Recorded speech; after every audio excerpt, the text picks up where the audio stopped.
Okay guys, welcome to week 3 of Higher Biology. Hopefully by now you're starting to get used to the online teaching methods we're using. Every week there will be a PowerPoint, then there will then be an assignment with written questions that you will then attempt and hand in, and then on the Thursday there should be an online quiz posted. It is vital that you do all 3 of them. We are keeping tracking and recording everyone that is submitting the work. If you are still having issues with Teams, you must get in contact with me immediately to get this resolved. This is the last week that we will be discussing the mini topic of enzymes and metabolic pathways.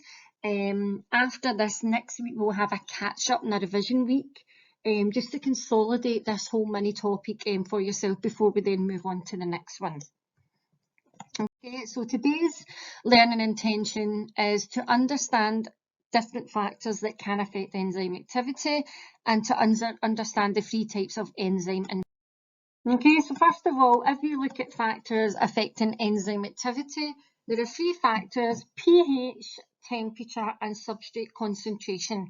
Now, for anyone that has done National 5 biology, you will already have know about pH and temperature and how they affect enzyme activity, but for the purpose of anyone else that hasn't done National 5 biology, and just to give you a bit of a recap, I will go into again and explain them as well. So the effective temperature, first of all, okay, so enzymes work faster as temperature increases. So if you look at the diagram, we have temperature along the bottom and up the side we have enzyme activity. If you look at point A on the slope, you see that the temperature is probably around about 5 degrees, so it's a low enzyme activity. If we move along to point B, the temperature is increasing to 20 degrees, and again the enzyme activity is increasing. Part C is what we call optimum enzyme activity, and that's around about 37 degrees in the human body for any enzymes. And we say that the optimum temperature is what the enzymes work best at. And if you look at the slide, you can see that at 37 degrees, the enzyme activity is at its very highest. If we then move on to point D, you'll see that we call that point D, it's roughly round about 50 something degrees, and what we say is the enzyme is starting to denature them. So the enzyme will work outside a working range of 37 degrees. It doesn't mean that if it's not at 37 degrees it won't work, but we do say that the temperature enzymes work best at is called their optimum.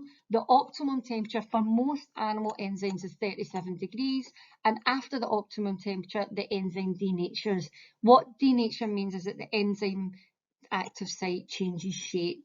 If it changes shape, then it's not got that lock and key theory, and the substrate can't fit in and bind, and therefore you don't get any enzyme activity. Okay, we move on to pH then. Each enzyme has a working range that a pH will work best at. However, outside that range, it will become inactive. Now, pH is slightly different than temperature because all different enzymes all work at a different pH. If you look at the diagram, we've got pepsin, it's around about 2.8, lipase, it's about 7, and catalase, it's about 9. And that depends on where it is in the body. And how well it will work.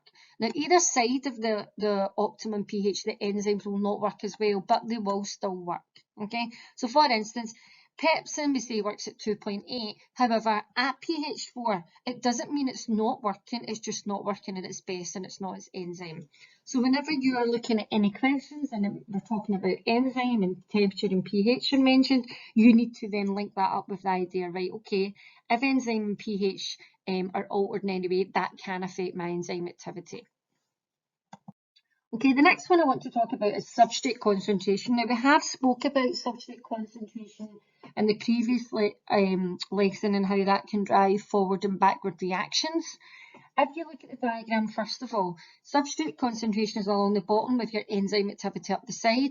As you can see, as the substrate concentration is increasing, the enzyme activity is also increasing. So substrate concentration has a knock-on effect on enzyme activity. It's the substrate binding with the enzyme active site which causes the reaction to work. If you don't have any substrate, can't bind to the enzyme, you won't make any product. Okay, so as the substrate concentration increases, the enzyme activity increases until the substrate is no longer the limiting factor. Okay, so let's just look at the effect of this substrate concentration in more detail. Okay, so at low substrate concentration, the rate of reaction is low.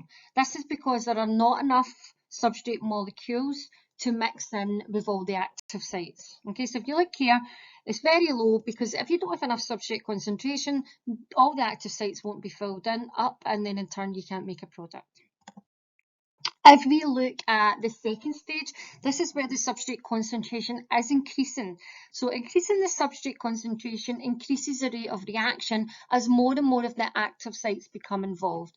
So at this point here, we have increased the substrate concentration. It's not at its maximum yet. So more active sites are being used, which means the rate is increasing, but it's not at its maximum level yet. So the substrate concentration here is what we call the limiting factor. Now, if we look at the third point on the diagram, the reaction rate levels off as there is a further increase in substrate concentration because all of the active sites have been involved. So regardless of how much substrate concentration we keep adding in, the rate of reaction at this point won't increase anymore because all of the active sites are being used. So we then say that the enzyme concentration is a limiting factor. The substrate, we have more of it, but if they don't have an enzyme active site to bind with, then the reaction can't happen. So at this point, we say that the substrate concentration is no longer the limiting factor, but it is in fact the enzyme. Diagram in more detail here, because I think this explains it a bit better. So if we look at the very top, the blue molecules are the enzyme, we add in the yellow molecules of substrate, and what we get is an enzyme substrate complex. So at this point we have 4 enzymes, but we only have 2 substrates, so only 2 of the active sites in enzymes are being used, which means we can only make 2 products. So regardless of us having more enzyme, because it's a low substrate concentration, it means we have a low rate of reaction. If we look at the next line down, we still have our 4 enzymes, but we now have more substrates. So we now have 3 substrates, which means we'll have more enzyme substrate molecule complex, which will give us more product. So if you can see, just by increasing the substrate concentration, you then get more activity. The next line down, this is where the substrate concentration is no longer the limiting factor, as I'd said in the previous slide. We have 4 enzyme active sites, 4 substrate molecules, which mean we have 4 enzyme substrate complex, which gives us 4 products. So that's the maximum. All enzyme active sites have been used, and we've got the maximum substrate concentration. So you can see from the line 1, the substrate concentration is low, which means it's low enzyme activity. Down to the third line where it's at its highest when we get high. Now this is the last one. We've still got our 4 enzyme active sites, but we're putting more substrate in. Doesn't matter how much substrate you then add in, once all those enzyme active sites are, your rate of reaction cannot get any higher. That's when it levels off and we say that the substrate concentration is no longer the limiting factor. We could then go on further. We could put in 100 molecules of substrate. If there's still only 4 enzyme active site, that product will still only make 4. So regardless of how much substrate you put in, once all your active sites have been used up, you won't make any difference. Again, I just want to reiterate this on the line here. So at X, the substrate concentration is the limiting factor, but Y, it's no longer the limiting factor because we've used all the enzyme active sites. Regardless of how much substrate we put on, we'll get that steady line. So what we say is, as the substrate concentration increases, the enzyme activity increases until the substrate is no longer the limiting factor. And I just want to sum this up for you. This is probably a little table you should maybe record in your own revision notes for you to look over. So when you have a low substrate concentration, you have a low rate of reaction, you don't have enough substrates to use all the active sites. When you have a high substrate concentration, you get a high reaction. You're increasing the substrate molecules, and that increases the rate of reaction as all the active sites are filled up. When you have a very high substrate concentration, when you saturate it, it just remains constant. That is because more substrate molecules, but the active sites are already filled in, so you don't have any more active sites. So regardless, putting more and more substrates in, it won't make a difference. Okay guys, so we'll now move on to the second and learning intention of today, which is to understand the 3 types of enzyme inhibitors. Firstly, it's probably best to explain what is an inhibitor. Okay, so an inhibitor acts by slowing down or completely stopping the rate at which an enzyme-controlled reaction can occur. Okay, it inhibits it, it stops it from working. There are 3 types of inhibitors that we look at in higher biology. First one being competitive, second one being non-competitive, and the third one being feedback. Okay, so you do need to know the names of all 3 of them. First of all, we'll look at competitive first of all, which is the most difficult one to understand out of all of them. So competitive inhibitor then, what happens? If you look at the little animation on the picture, you see the blue circle is acting as the enzyme, the little S molecule is the substrate, and the I is the inhibitor. Okay, so when there's no inhibitor present, the substrate binds and you get a product formed. However, if there is an inhibitor present, sometimes that inhibitor can bind first. That will then stop the substrate from binding, so you can't then make a product. Okay, so why do we call it competitive? If you look at the diagram, they're not the exact same shape, but they are very similar in shape, so much so that the inhibitor can bind to the active site. Okay, so it's called competitive as it competes with the substrate for the enzyme's active site. It's possible since the shape of the inhibitor is similar to that of the shape of the substrate, which will allow it to bind, and it binds to the active site, which then blocks the substrate from binding. Okay, and if we just look at this in more detail, this is probably a more clearer diagram. You've got your substrate bound to the enzyme's active site in the first diagram, and in the second diagram, you've got the competitive inhibitor. So it might not always be the exact shape, but it will be similar, so much similar that it can bind into the active site. Okay, so one part of the competitive inhibitor resembles the active site so that it can. Okay, so what does this mean then in terms of your enzyme reaction rate? How can that affect it? Okay, so if we look at the diagram below, we have substrate concentration along the bottom and rate of reaction. Now, we all should be familiar that as you increase substrate concentration, your rate of reaction will increase because it's filling more active sites, which then make more product. If we look at the green line on the diagram, first of all, that just shows what the rate of reaction would be without any inhibitor. So if we were to do a reaction and we had to have your enzymes and your substrate and pH and temperature and everything were all perfect, what would happen was as the substrate concentration increases, the reaction rate increases until all the active sites are occupied, and then it will level off. Now, if you look at the red line on there, you will see that the rate of reaction is eventually at the same high rate, but it takes a lot longer to get there, and that's because we have the competitive inhibitor in there. Okay, so the red line increases, substrate concentration gradually increases since some substrate molecules as well as inhibitor molecules are active, occupying the active sites. When the substrate outnumber the inhibitors, more substrates react with the enzymes, increasing the reaction rate. I tend to think about it as whoever wins the race. Okay, so if you have 2 enzyme active sites and you have 1 substrate and 1 competitive inhibitor, the likelihood is that both will fill one of the active sites each. If you have 2 enzyme active sites, but you have 5 substrates and only 1 competitive inhibitor, the likelihood is that because you've got 5 substrates, they're outnumbering the competitive inhibitors, so they will fit the active sites before the competitive inhibitor, and that's where you get this red line here.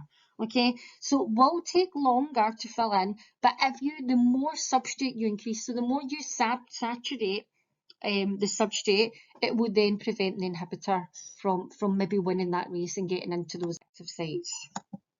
Okay, the main point I'm teaching that you need to know is competitive inhibition can be reversed by increasing this concentration of the substrate. Okay, so if you only have a small part of substrate, the likelihood is that some of the inhibitors will fit. However, the more substrate you increase, the likelihood of those inhibitors binding is very small. Increasing the concentration of substrate will decrease the chance of inhibitor binding to the enzyme. Okay, if we now look on to the second type of inhibitor, which is a non-competitive inhibitor. Non-competitive meaning it is not competing for the active site. Okay, if you look at the little animation on the screen here, again, you have your blue enzyme, you have your inhibitor in your purple. What the inhibitor does is it binds away from the active site. It's not complementary. It doesn't look the same as a substrate, so it can't bind to the active site. It's not complementary. It binds away from the active site. However, when it binds away from the active site, it alters the shape of the active site. Okay, you know, like in a sponge, it's more better to explain this obviously if I was in class. But if you have a sponge and you maybe squeeze one end of it, it then changes the shape of the other end of it, or like, you know, like your stress balls. If you squeeze that, it will then alter the shape of the rest of it. Or even like a balloon with some air in it. If you squeeze one end of it, it will then change the shape of the other. So by this inhibitor not competing for the active site, binding away from the active site, it will change the shape of the active site. If the shape of the active site is changed, what does that then mean is that it will prevent the substrate from then being able to fit into the active site because it's not the same shape now.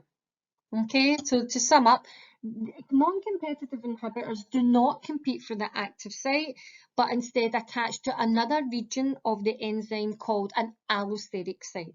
Okay, or you can just say binds away from the active site. This causes the active site to become altered, preventing the substrate from binding. How then does that? Okay, so this is just highlighted in the next slide. The inhibitor binds away from the active site, changing its shape, preventing the substrate from binding. And if you look at the diagram here, you've got your non-competitive inhibitor, but it can bind anywhere else on the enzyme apart from the active site. It causes the shape of that to change and your substrate can no longer fit. If your substrate can no longer fit, then your enzyme activity levels are going to be dramatically lower. And this is what's seen in the next slide here. So again, if there's no inhibitor, the rate of reaction is at its maximum. The non-competitive inhibitor is different from the competitive because if you increase substrate concentration, eventually your competitive will win the race. Non-competitive inhibitor will never be as high a rate of reaction than competitive, as once you've altered that active site, regardless, you can put as many substrate molecules in. If they don't fit in, there's no way of that changing the activity. So I just want to explain this in more detail to you in the graph below. Again, we have the substrate concentration along the bottom, we have the rate of reaction up the side. When there's no inhibitors involved, if you look at the green line, the enzyme activity will always be its highest. If you look at the blue line, which is when we have a competitive inhibitor involved, first of all, the substrate concentration can be an inhibitor, but as you increase it, the enzyme activity will eventually get to the highest level because we're saturating it with substrate concentration, and there it just takes a bit longer. If you look at the non-competitive inhibitor, that will never reach the highest rate of reaction. That's because regardless of how much substrate concentration you add in, if you've altered that enzyme active site, there's no way it can bind. So there's then no way that it can ever get up to the highest level. Now you do need to make yourself familiar with this graph. So again, this would be something that I would be copying into my own notes. You will get questions and you'll be asked what line is showing a non-competitive inhibitor or a competitive inhibitor or one that is not inhibited at all. So this is definitely one of the slides that you must copy down into your own notes and make yourself familiar with. Okay, I will explain this in a little bit more detail. So non-competitive inhibitors, that is your red one, it's irreversible because the active site has been completely damaged and it always produces a lower enzyme reaction rate. The competitive inhibitor, you need to know that this one is reversible. If you increase more substrate concentration, the enzyme reaction rate will be the same, but it takes a lot longer. So you need to know the difference between competitive and non-competitive. Non-competitive is irreversible. The reaction rate will always be lower. Competitive is reversible if you increase the substrate concentration. Again, these are important points that we need to know, and these are some of the questions that you will be asked this week. Okay, so lastly, we'll look at feedback inhibitors. Feedback inhibitor is sometimes often referred to as end product inhibition as well. When the end product in a pathway, so that's a metabolic pathway that we looked at in lesson 1, reaches a critical concentration. Critical just means it's at its highest level. You don't need to keep making it. Okay, so what happens is the end product inhibits an earlier enzyme, because remember it's enzymes that are controlling these pathways, and why it does it is to save energy. So if we look at that little diagram at the bottom here, you've got A being broken down by enzyme 1 into B, B's then been broken down by enzyme 2 into C, and C's been broken down by enzyme 3 into D. So that's a normal metabolic pathway. However, when you get to D, that is your end product. There's no point in this metabolic pathway from keep happening, because remember it costs ATP to do that, and you wouldn't want to waste energy. So our body's very good, it's like switching off, because it'll say, right, okay, enzyme is broken down into D. We've got a high level of D. I don't want to keep making any more of that. So how then can I switch this off? It's like, you know, if you've got your bedroom light on and you're not in the room, why would you leave it on? Okay, so you then switch it off. It's the same with feedback inhibitors. What happens is once D gets to a high level, it recognises this, and what it does is it inhibits an earlier enzyme in the reaction. Now, lots of people get mixed up and they think it's cutting off a substrate. Substrates are not driving metabolic pathways. Remember, they're controlled by enzymes, so it's an earlier enzyme in the pathway. And what that then does is save energy. Okay, now it might have inhibited the second enzyme, but probably not the third one. It needs to be an earlier enzyme, okay? Unless it's specific to what one. But as long as you know that it's an enzyme, it switches off and not a substrate. Okay, and the question that you're very often asked is, what is an advantage of this? And it's just that it saves energy in the body. Okay guys, so that's us finished this week's lesson. There is a lot of information in this, and again, by listening to the PowerPoint or looking at the revision notes once, you're not going to take this in. You need to make sure you're consolidating. I would strongly suggest watching the PowerPoint once, taking your own notes, and then watching it again before attempting the quizzes and the questions. So what you should be able to do is you should be able to describe factors affecting enzyme activity, which include pH, temperature and substrate concentration, and be able to describe the 3 types of enzyme inhibitors: competitive, non-competitive and feedback. That is us now finished that mini topic of enzymes and metabolic pathway. As I said, it is a lot of learning. We understand it's all online and you're not getting that teacher-pupil interaction as much as we would do in class. So next week it will be a revision week where I just want you to consolidate everything that you've learned. And again, thanks for all of your interaction on Teams. It's been amazing. Anyone that's still not interacting, can you please get in contact with myself to give me reasons why, or maybe it's Teams that are not working, so that I can try and resolve the problem for you. Thanks, guys.